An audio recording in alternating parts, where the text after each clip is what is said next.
Përmbledhja e ngjarjeve kryesore të ditës në Radio 7. Komisioni Shtetëror i Zgjedhjeve në Maqedoninë e Veriut shpalli rezultatet e para zyrtare, sipas të cilave në 43 komuna janë zgjedhur kryetar që në rrethin e parë, ndërkohë që qyteti i Shkupit dhe 33 komuna të tjera shkojnë në rrethin e dytë. Në komunën e Gosivarit votuan vetëm 33.31% e votuesve, duke e bërë pjesëmarrjen të pamjaftueshme. Gjithashtu, pjesëmarrja ishte e pamjaftueshme dhe në komunën Mavrovrostush, Qendër-Zhupa dhe Vrapçisht. Në këto 4 komuna zgjedhjet duhet të përsëriten brenda 60 ditësh pas rezultateve përfundimtare. Zëvendës ministri i Maqedonisë së Veriut Arben Fetaj Njerezi, një nga liderit e vlen, e komentoi si reagim ndaj tradhtisë rezultatin e aleancës për shqiptarët në zgjedhjet vendore. Në një postim në rrjetet sociale, Fetaj akuzoi Arben Taravare dhe Ziadin Selen për tradhtar ndaj strukturës partisë dhe përpasoi zgjedhësit i ndëshkuar me votë. Fetaj kërkoi dorëheqjen e Taravarit pasi në 6 komuna nuk pati asnjë fitore. Eurodeputeti austriak Thomas Waits kërkon nga Maqedonia e Veriut të bëjë ndryshimet kushtetuese. Pas zgjedhjeve lokale, eurodeputeti kërkoi të bëhen ndryshimet e nevojshme kushtetuese për të përfshirë komunitetin bullgar në kushtetut si pakicë. Waits tha se miratimi i ndryshimeve kushtetuese do të hapte rrugën për fillimin e vërtetë të negociatave. Vendi është tani i përfshirë në procesin e pranimit, por në fakt nuk i kemi filluar negociatat. Duhet i fillojmë ato së shpejti për ta mbajtur vendin në rrugën e dur, deklaroi eurodeputeti austriak.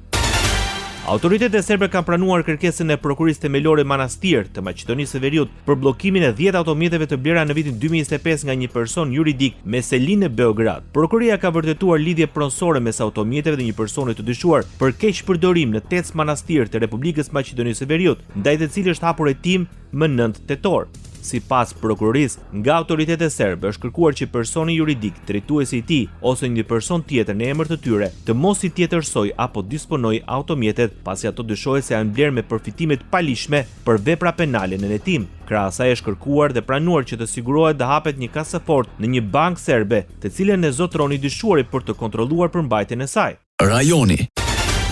Ministri i Drejtësisë Kosovës, Blerim Sallau, në konferencën 30 vite partneritet me Këshillin e Evropës dhe Komisionin e Venecias, vlerësoi nevojën për zbatimin e vettingut edhe në sistemin e drejtësisë në Kosovë. Sallau tha se sot kemi nevojë më shumë se kur për një drejtësi që nuk i shërben pushtetit, por të drejtës.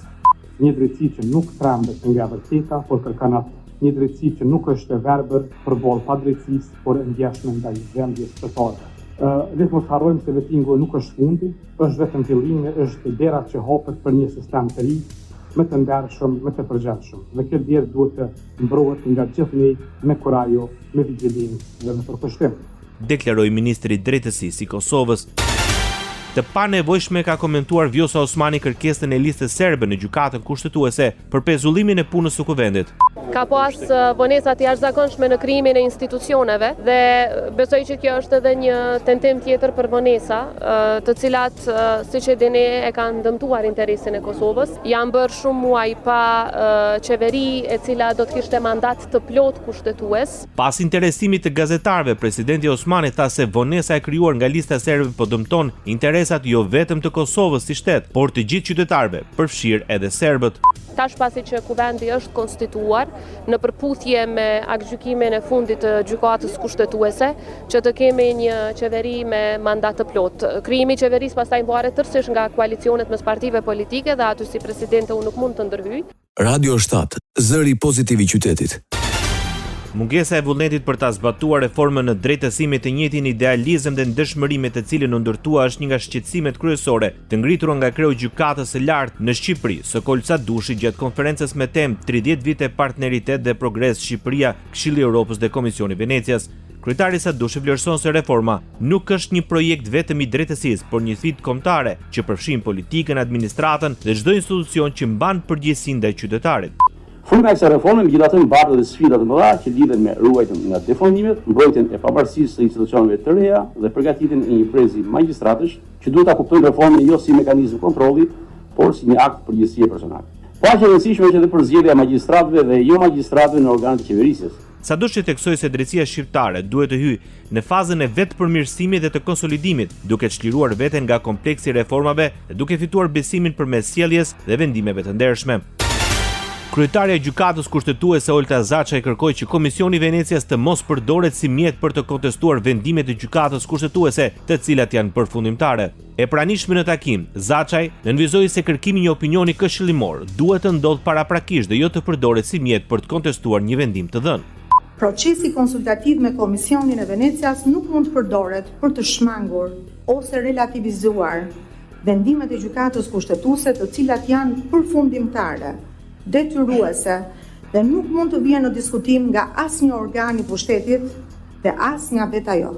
Kërkimi i një opinioni këshillimor duhet të ndodhë paraprakisht dhe jo të përdoret si mjet për të kontestuar një vendimarrje të dhënë. Kjo është thelbësore për të ruajtur autoritetin institucional të gjykatës dhe për të respektuar ndarjen e pushteteve. Ishte Olta Zaçaj. Një partner të pazëvendësueshëm të Shqipërisë dhe një pikë referimi e vlerësoi kryeministri Edi Rama punën e Komisionit të Venecias. Në konferencën e 30 Partneritet dhe Progres, Shqipëria, Këshilli i Evropës dhe Komisioni i Venecias, të organizuar në Tiranë me përfaqësues nga ky institucion, Edi Rama tha se komisioni ndihmon për të kuptuar sa më mirë se çfarë duhet të bëjmë më mirë në të gjitha momentet ku do të kemi dilemat e pandalshme nga proceset e reformave dhe të ndryshimeve. Historia e zhvillimit demokratik në Shqipëri është ngushtisht e lidhur me historinë e arritjes dhe të forcimit të influencës së Komisionit të Venecias mbi procese që në vende si Shqipëria kanë pasur në vazhdimsi nevojën e ndihmës, nevojën e një mbështetje mençurie dhe nevojën e një asistenti, po themi se nuk është një gjykatës, por një asistenti bujar dhe të panshëm të çdo vendi në kërkim të standardeve më të mira. Ministri i Drejtësisë i Shqipërisë, Besport Llamari, shpreu shqetësimin për paraburgimin e të zgjatur të personave në gjykim. Sipas tij, rreth 60% e personave që janë në burgje janë në pritje të vendimit gjyqësor. Nga 4.576 shtetës të cilët gjenden sot në burgjet e vendit, rreth 60% e tyre janë ende në pritje të një vendimi gjyqësor. Qëndrimi në paraburgim, por një kohë më të gjatë se koha e disponuar me vendim përfundimtar gjykate, për shumë prej tyre shndrohet në padrejtësinë më të madhe për ta dhe familjarët e tyre. Ai ngriti si shqetësim dhe faktin se ndërmjetësimi nuk përdoret si mekanizëm për të zgjidhur çështje të caktuara si ato civile. Sipas ministrit të Drejtësisë, vitin e kaluar në rang vendi, vetëm një gjykat ka referuar qytetarët për të zgjidhur mosmarrëveshjet drejt mekanizmit të ndërmjetësimit. Sipas tij, ky mekanizëm ka rezultuar i suksesshëm në rreth 90% të rasteve. Vitin e shkuar në shkallë republike, vetëm një gjykat udhëzoi qytetarët për zgjidhjen e mosmarrëveshjeve jashtë procesit gjyqësor. Dhe këto 25 raste nga 1500 të tilla të ardhura vullnetarisht apo përmes shërbimit të ndihmës juridike të ofruar nga Ministria e Drejtësisë nuk arrin dot as 2% të totalit të çështjeve të zgjidhura përmes mekanizmit të ndërmjetësimit, i cili në fakt ka rezultuar shumë i suksesshëm në shkallën 85-90%. Opozita në Shqipëri kërkon që çdo institucion t'i nënshtrohet kushtetutës. E pranishme në panelin Drejtësia Kushtetuese, deputetja e Partisë Demokratike Jolita Tabaku akuzoi mazhorancën se po braktis vendimet e Gjykatës Kushtetuese dhe se kjo rënon shtetin e së drejtës. Deputetja demokrate theksoi se shumica politike ka zgjedhur rrugën e forcës dhe se mazhoranca ka vijuar përpjekjet për të ndikuar mbi përbërjen dhe integritetin e Gjykatës Kushtetuese. Unë besoj që sot këto javë janë një shembull i qartë edhe i përpjekjeve për të ndikuar mbi përbërjen dhe integritetin e Gjykatës Kushtetuese. Ndërprerja e mandatit të një antari të Gjykatës Kushtetuese, që deri dje përfaqësonte mendimet e minorancës, për mua është një ndërhyrje në përbërjen e kësaj gjykate. Sa herë që vendimet priten jenë të rëndësishme, nis presioni për ndryshime. Ky instrumentalizim dhe kjo politikë dy standardesh është rreziku më i madh për drejtësinë kushtetuese. Sa i përket mosbatimit të vendimeve të Gjykatës Kushtetuese, Tabaku tha se ato kanë prodhuar shpesh edhe kriza politike. Gjatë konferencës 30 vite Partneritet dhe Progres, Shqipëria, Këshilli i Evropës dhe Komisioni i Venecias, në panelin kushtuar reformës në drejtësi, deputeti i Partisë Demokratike Gen Strazimiri shpreu shqetësimin se rekomandimet e Komisionit të Venecias nuk u zbatuan për reformën në drejtësi dhe se konsensusi bipartizan u shua më njëherë pas ndryshimeve kushtetuese. Ai e cilësoi demokracinë shqiptare në kushte të urisë ekstreme, pasi sipas tij mungon ushqimi kryesor që është liria. Presidenti e Komisionit të Venecias, Hana Sukok, përshëndet procesin e Shqipërisë në drejtim të pavarësisë së gjyqësorit. E pranishme në konferencën 30 vite partneritet dhe progres Shqipëria, Këshilli i Evropës dhe Komisioni i Venecias të organizuar në Tiranë, Sukok theksoi se komisioni përgëzoi autoritetet shqiptare dhe ekspertët e komisionit të posaçëm në lidhje me përgatitjen e reformës kushtetuese për gjyqësorin. Ne vazhdojmë që të kemi dialog të përhershëm, deklaroi presidenti i Komisionit të Venecias. Bota. Liderit e Bashkimit Evropian shpërndan mëngjesin e kësaj të martë një deklaratë të përbashkët sa i takon përpjekjeve për paqen në Ukrainë dhe në një kohë që SBA dhe Rusia mund të zhvillojnë takime të nivelit të lartë që do të kulmojnë me atë të Trump-Putin. Ne mbështesim fuqimisht qëndrimin e presidentit Trump se luftimet duhet të ndalen menjëherë dhe se vijat aktuale të kontaktit duhet të jenë pika fillestare për negociata. Ne mbetemi të përkushtuar ndaj parimit se kufit ndërkombëtar nuk duhet të ndryshohen me forcë, thuhet në deklaratën e cila mban qëndrimin e presidentit të Ukrainës Volodymyr Zelensky. Kryeministrit britanik Starmer, kancelari gjerman Merz, presidenti francez Macron, kryeministrit italiane Giorgia Meloni, kryeministrit polak Tusk, presidentes së Komisionit Evropian von der Leyen, presidentit të Këshillit Evropian Antonio Costa, kryeministrit norvegjes Støre, presidentit finlandez Stap dhe kryeministres daneze Frederiksen.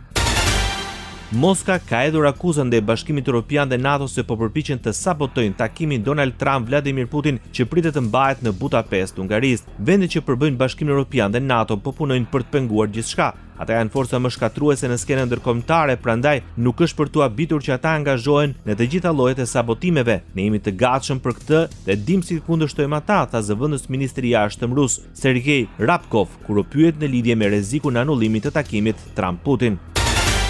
Presidenti amerikan Donald Trump mohoi pretendimet e Washington Post se presidenti rus Vladimir Putin i ka kërkuar Kievit që të hiqë dorë nga kontrolli plot i Donjeckut, një rajon strategjikisht i rëndësishëm në lindjet e vendit. 78% e territorit është tashmë e pushtuar nga Rusia. Ata mund të negociojnë diçka më vonë, shtoi presidenti në lidhje me Donjeckun. Teksa Rusia vijon me sulme me dronë në Ukrainë, presidenti Volodymyr Zelensky deklaroi se vendi i tij ka nevojë për 25 sisteme të tjera kundërajrore Patriot të Shteteve të Bashkuara të Amerikës vetëm disa ditë pas vizitës së tij në Washington. Përfundon në Burg ish presidenti francez Nicolas Sarkozy. Ai është drejtuar qelis ku do të vuajë dënimin me 5 vite burgim, mbi të rëndon akuza për konspiracion për të financuar fushatën e tij zgjedhore me para nga diktatori libian Muammar Gaddafi. Ai është ish presidenti i parë francez që shkon në burg, që pasi u dhesi kolaboracionist nazist i luftës së dytë botërore, u burgos për tradhti në vitin 1945. Sarkozy, i cili ishte president nga viti 2007 deri në vitin 2012, ka apeluar kundër dënimit me burg në burgun La Santé, por do të duhet të pres për apelin e tij pas sekurave. Më shumë se 100 njerëz që ndruan jashtë burgut pasi djali i tij, Luis, bëri thirrje për një shfaqje mbështetje.